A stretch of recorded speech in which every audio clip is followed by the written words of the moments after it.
ओम शांति। 15 अप्रैल 2023 के ईश्वरीय महावाक्य। पहले सुनते हैं मुरली के मुख्य पॉइंट्स।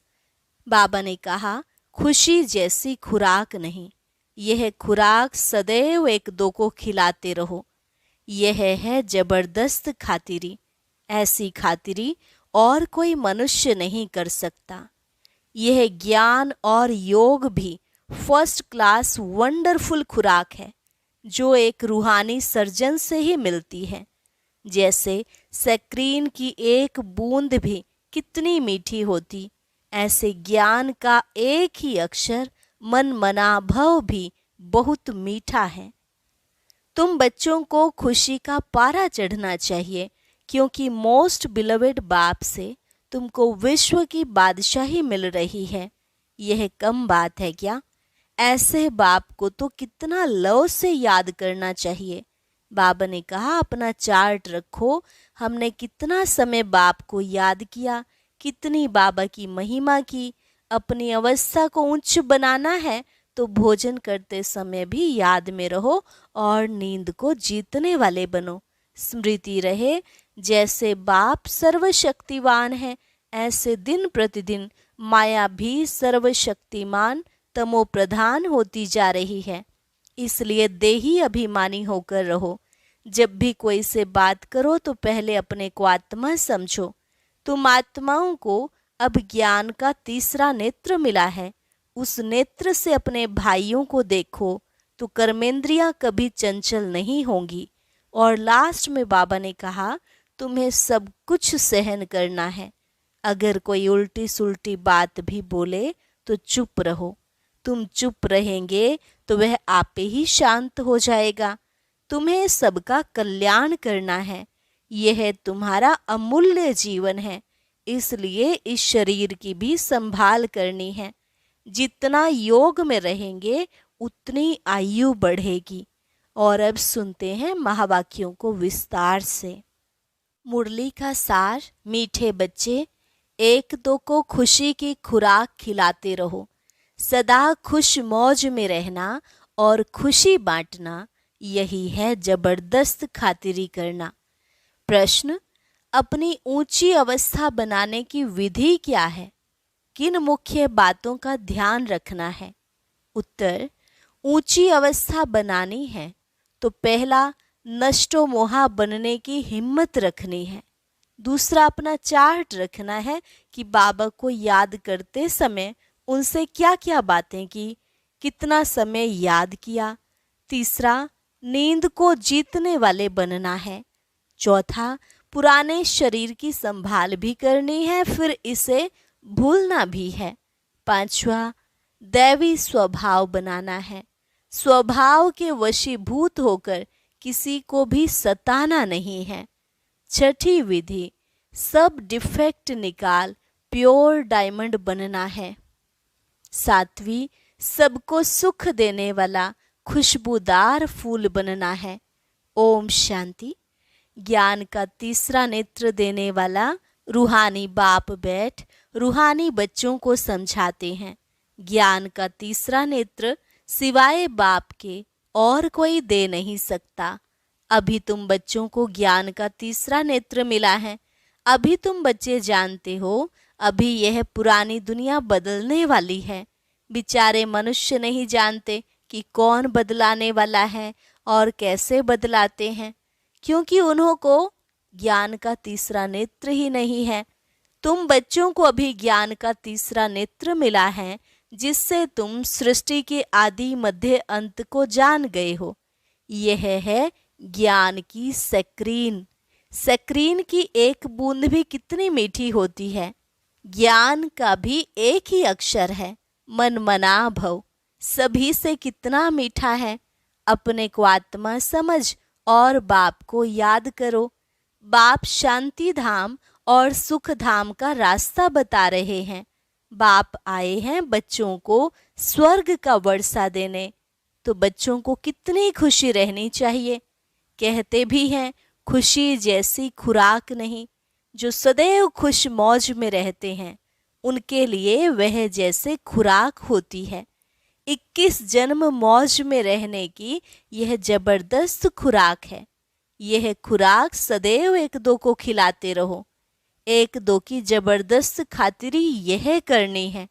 ऐसी खातिरी और कोई मनुष्य की कर ना सके। तुम श्रीमत पर सभी की रूहानी खातिरी करते हो। सच्ची सच्ची खुश खैराफत भी यह है किसको बाप का परिचय देना। मीठे बच्चे जानते हैं बेहद के बाप द्वारा हमको जीवन मुक्ति की खुराक मिलती है। सतयुग में भारत जीवन मुक्त था, पावन था। बाप बहुत बड़ी उच्च खुराक देते हैं। तब तो गायन है, अतीन्द्रिय सुख पूछना हो तो गोप गोपियों से पूछो। यह ज्ञान और योग की कितनी फर्स्ट क्लास वंडरफुल खुराक है। और यह खुराक एक ही रूहानी सर्जन के पास है और किसको इस खुराक का मालूम ही नहीं है। बाप कहते हैं, मीठे बच्चों, तुम्हारे लिए तीरी पर अर्थात हथेली पर सौगात ले आया हूँ। मुक्ति जीवन मुक्ति की यह सौगात मेरे पास ही रहती है। कल्प कल्प मैं ही आकर तुमको देता हूँ, फिर रावण छीन लेता है। तो अभी तुम बच्चों को कितना खुशी का पारा चढ़ा रहना चाहिए। तुम जानते हो हमारा एक ही बाप, टीचर और सच्चा सच्चा सदगुरु है जो हमको साथ ले जाते हैं। मोस्ट बिलवेड बाप से विश्व की बादशाही मिलती है, यह कम बात है क्या? सदैव हर्षित रहना चाहिए। Godly student life is the best. यह अभी का ही गायन है। फिर नई दुनिया में भी तुम सदैव खुशियां मनाते रहेंगे। दुनिया नहीं जानती कि सच्ची सच्ची खुशियां कब मनाई जाएंगी। मनुष्यों को तो सतयुग का ज्ञान ही नहीं है, तो यहाँ ही मनाते रहते हैं। परंतु इस पुरानी तमो प्रधान दुनिया में खुशी कहाँ से आई? यहाँ तो त्राही त्राही करते रहते हैं। कितनी दुख की दुनिया है। बाप तुम बच्चों को कितना सहज रास्ता बताते हैं। गृहस्थ व्यवहार में रहते कमल फूल समान रहो। धंधा धोरी आदि करते भी मुझे याद करते रहो, जैसे आशिक और माशूक होते हैं। वह तो एक दो को याद करते रहते हैं। वह उनका आशिक, वह उनका माशूक होता है। यहाँ यह बात नहीं है। यहाँ तो तुम सभी एक माशूक के जन्म जन्मांतर से आशिक हो रहते हो। बाप कब तुम्हारा आशिक नहीं बनता? तुम उस माशूक को आने लिए याद करते आए हो। जब दुख जास्ती होता है तो जास्ती सुमिरन करते हैं। तब तो गायन भी है, दुख में सुमिरन सब करें, सुख में करे न कोई। इस समय बाप भी सर्वशक्तिवान है। दिन प्रतिदिन माया भी सर्वशक्तिवान तमो प्रधान होती जाती है। इसलिए अब बाप कहते हैं, मीठे बच्चे, देही अभिमानी बनो। अपने को आत्मा समझ मुझ बाप को याद करो और साथ साथ दैवी गुण भी धारण करो, तो तुम ऐसे लक्ष्मी नारायण बन जाएंगे। इस पढ़ाई में मुख्य बात है ही याद की। ऊंच ते ऊंच बाप को बहुत प्यार स्नेह से याद करना चाहिए। वह ऊंच ते ऊंच बाप ही नई दुनिया स्थापन करने वाला है। बाप कहते हैं, मैं आया हूँ तुम बच्चों को विश्व का मालिक बनाने। इसलिए अब मुझे याद करो तो तुम्हारे अनेक जन्मों के पाप कट जाएं। पतित पावन बाप कहते हैं, तुम बहुत पतित बन गए हो। इसलिए अब तुम मुझे याद करो तो तुम पावन बन और पावन दुनिया का मालिक बन जाएंगे। पतित पावन बाप को ही बुलाते हैं ना। अब बाप आए हैं तो जरूर पावन बनना पड़े। बाप दुख हरता सुख करता है। बरोबर सतयुग में पावन दुनिया थी तो सभी सुखी ही थे। अब बाप फिर से कहते हैं, बच्चे, शांति धाम और सुख धाम को याद करते रहो। अभी है संगम युग। खिवैया तुमको इस पार से उस पार ले जाते हैं। नैया कोई एक नहीं, सारी दुनिया जैसे एक बड़ा जहाज है, उनको पार ले जाते हैं।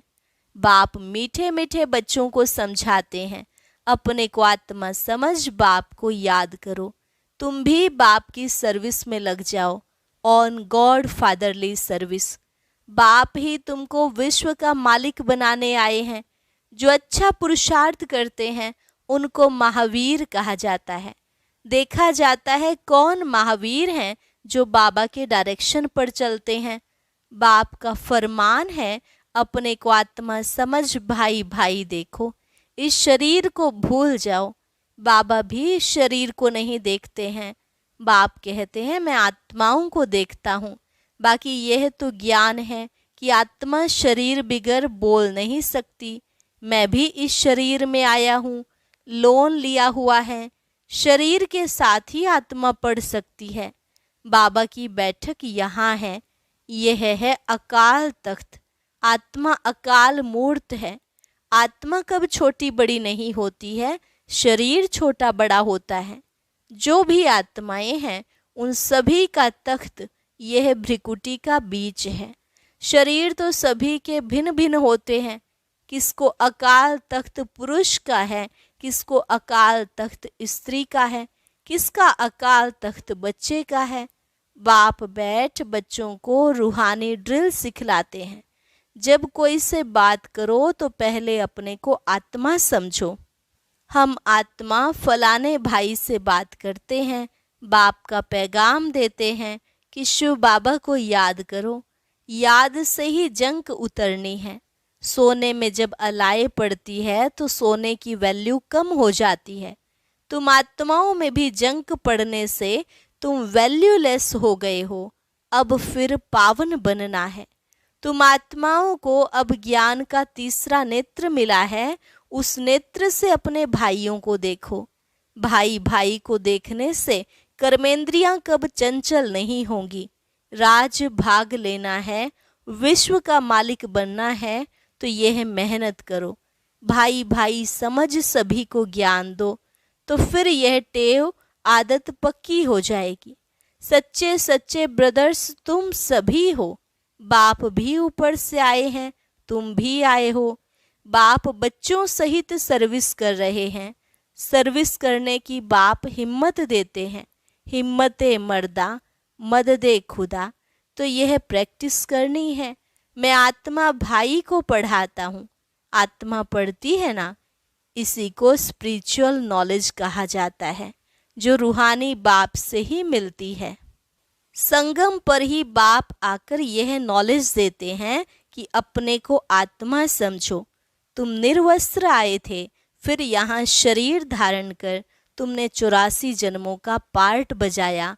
अब फिर वापस चलना है, इसलिए अपने को आत्मा समझ भाई भाई की दृष्टि से देखना है। यह मेहनत करनी है, अपनी मेहनत करनी है। दूसरे में हमारा क्या जाता। चैरिटी बिगिंस एट होम, अर्थात पहले खुद को आत्मा समझ फिर भाइयों को समझाओ, तो अच्छी रीति तीर लगेगा। यह जौहर भरना है। मेहनत करेंगे तभी उच्च पद पाएंगे। कुछ सहन भी करना पड़ता है।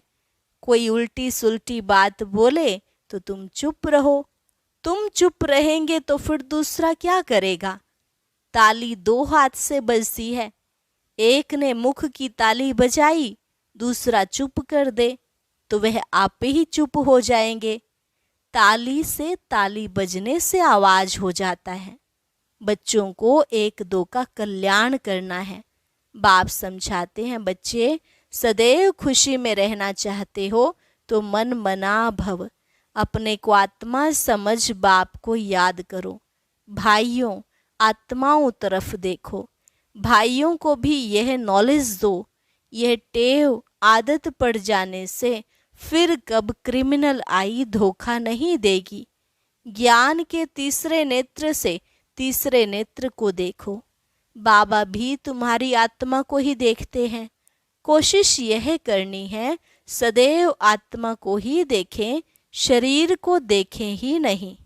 योग कराते हो तो भी अपने को आत्मा समझ भाइयों को देखते रहेंगे तो सर्विस अच्छी होगी। बाबा ने कहा है भाइयों को समझाओ। भाई सभी बाप से वर्षा लेते हैं। यह रूहानी नॉलेज एक ही बार तुम ब्राह्मण बच्चों को मिलती है। तुम ब्राह्मण हो, फिर देवता बनने वाले हो। इस संगम युग को थोड़े ही छोड़ेंगे, नहीं तो पार कैसे जाएंगे? कूदेंगे थोड़े ही। यह वंडरफुल संगम युग है, तो बच्चों को रूहानी यात्रा पर रहने की टेव आदत डालनी है।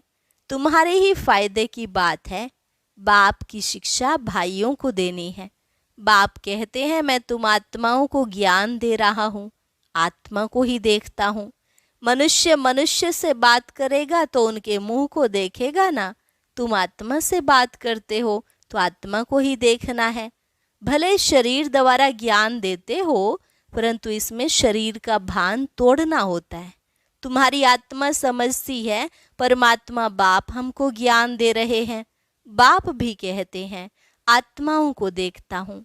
आत्माएं भी कहती हैं, हम परमात्मा बाप को देख रहे हैं, उनसे नॉलेज ले रहे हैं। इसको कहा जाता है स्पिरिचुअल ज्ञान की लेन देन, आत्मा की आत्मा के साथ। आत्मा में ही ज्ञान है, आत्मा को ही ज्ञान देना है। यह जैसे जौहर है, तुम्हारे ज्ञान में यह जौहर भर जाएगा तो किसको भी समझाने से झट तीर लग जाएगा। बाप कहते हैं, प्रैक्टिस करके देखो, तीर लगता है ना। यह नई टेव डालनी है, तो फिर शरीर का भान निकल जाएगा। माया के तूफान कम आएंगे, बुरे संकल्प नहीं आएंगे, क्रिमिनल आई भी नहीं रहेगी। हम आत्मा ने 84 का चक्र लगाया, अब नाटक पूरा होता है। अब बाबा की याद में रहना है। याद से ही तमो प्रधान से सतो प्रधान बन, सतो प्रधान दुनिया के मालिक बन जाएंगे। कितना सहज है। बाप जानते हैं, बच्चों को यह शिक्षा देना भी मेरा ही पार्ट है, कोई नई बात नहीं। हर 5000 वर्ष बाद हमको आना होता है। मैं बंधाए मान हूँ, बच्चों को बैठ समझाता हूँ, मीठे बच्चे रूहानी याद की यात्रा में रहो तो अंत मते सुगति हो जाएगी। यह अंत काल है ना, मामे कम याद करो तो तुम्हारी सदगति हो जाएगी। याद की यात्रा से पाया मजबूत हो जाएगा। यह देही अभिमानी बनने की शिक्षा एक ही बार तुम बच्चों को मिलती है। कितना वंडरफुल ज्ञान है। बाबा वंडरफुल है तो बाबा का ज्ञान भी वंडरफुल है, जो और कोई बता न सके। यह है तुम ब्राह्मणों का सर्वोत्तम ऊंचते ऊंच कुल। इस समय तुम्हारा जीवन अमूल्य है, इसलिए इस शरीर की भी संभाल करनी है। तमो प्रधान होने कारण शरीर की आयु भी कम होती गई है। अब तुम जितना योग में रहेंगे उतना आयु बढ़ेगी। तुम्हारी आयु बढ़ते बढ़ते 150 वर्ष हो जाएगी सतयुग में। इसलिए शरीर की भी संभाल करनी है। ऐसे नहीं यह तो मिट्टी का पुतला है, कहाँ यह खलास हो जाए, नहीं, इनको जीते रखना है। यह अमूल्य जीवन है ना। कोई बीमार होते हैं तो उनसे तंग नहीं होना चाहिए। उनको भी बोलो शिव बाबा को याद करो। जितना याद करेंगे उतना उनके पाप कटते जाएंगे। उनकी सर्विस करनी चाहिए। जीता रहे, शिव बाबा को याद करता रहे। बच्चों में नष्टो मोहा बनने की भी हिम्मत चाहिए। फट से नष्टो मोहा हो जाना चाहिए। बेहद का बाप मिला है तो उनसे पूरा वर्षा लेना है। बाबा ने बच्चों को समझाया है, चार्ट रखो। बाबा को याद करने समय बाबा से क्या बातें की, कितना बाबा की महिमा की, भोजन पर कितना समय याद किया, फिर भूल गया। अपनी अवस्था को ऊंच बनाना बहुत ज़रूरी है। नींद को जीतने वाले बनना है।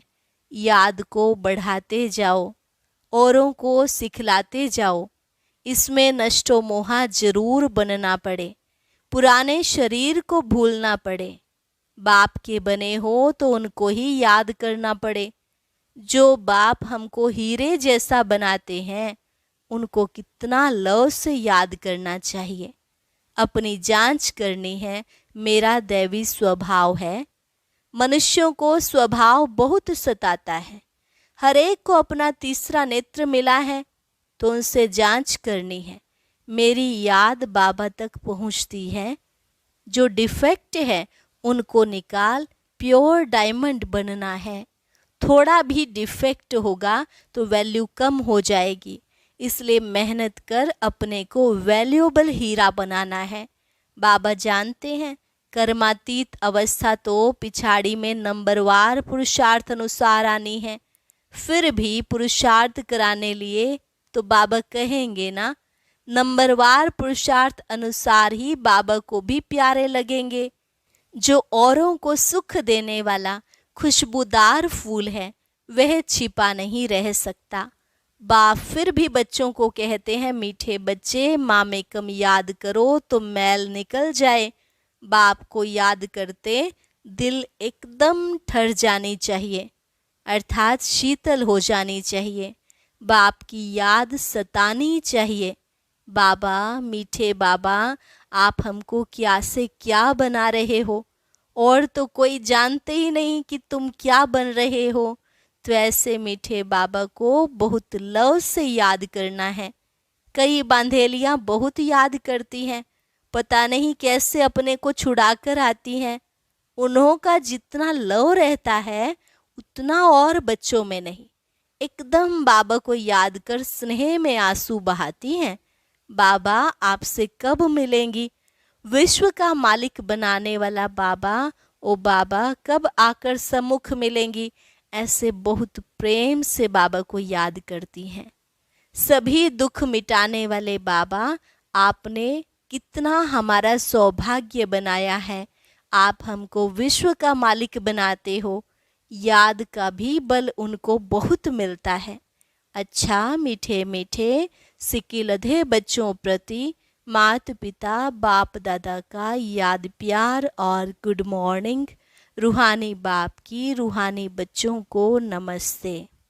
रूहानी बच्चों की रूहानी बाप दादा को नमस्ते नमस्ते, गुड मॉर्निंग। धारणा के लिए मुख्य सार। पहली पॉइंट, कोई भी उल्टी बातें बोले तो चुप रहना है। मुख की ताली नहीं बजानी है, सहन करना है, एक दो का कल्याण करना है। दूसरी पॉइंट, ज्ञान के तीसरे नेत्र से आत्मा भाई को देखना है। अपने को भाई समझ भाई को ज्ञान देना है। रूहानी ड्रिल करनी और करानी है। अपनी मेहनत करनी है, दूसरों को नहीं देखना है। वरदान, अपनी विल पावर द्वारा हर एक को विल कराने वाले श्रेष्ठ सेवाधारी भव। अपनी विल पावर द्वारा हर एक को विल कराने वाले श्रेष्ठ सेवाधारी भव। वर्तमान समय कई आत्माएं आपके सहयोग के लिए चातक हैं, लेकिन अपनी शक्ति नहीं है। उन्हें आपको अपने शक्तियों की मदद विशेष देनी पड़ेगी। इसलिए निमित्त बने हुए सेवाधारियों में सर्व शक्तियों की पावर चाहिए। जैसे ब्रह्मा बाप ने लास्ट में बच्चों को शक्तियों की विल की, उस विल से यह कार्य चल रहा है। ऐसे फॉलो फादर, अपने शक्तियों की विल आत्माओं के प्रति करो तो समय के प्रमाण सेवा संपन्न हो जाएगी। स्लोगन, जहाँ एकता और एकाग्रता की शक्ति है वहाँ सफलता सहज प्राप्त होती है। जहाँ एकता और एकाग्रता की शक्ति है वहाँ सफलता सहज प्राप्त होती है। अच्छा, और अब सुनते हैं आज का अव्यक्त ज्ञान मोती।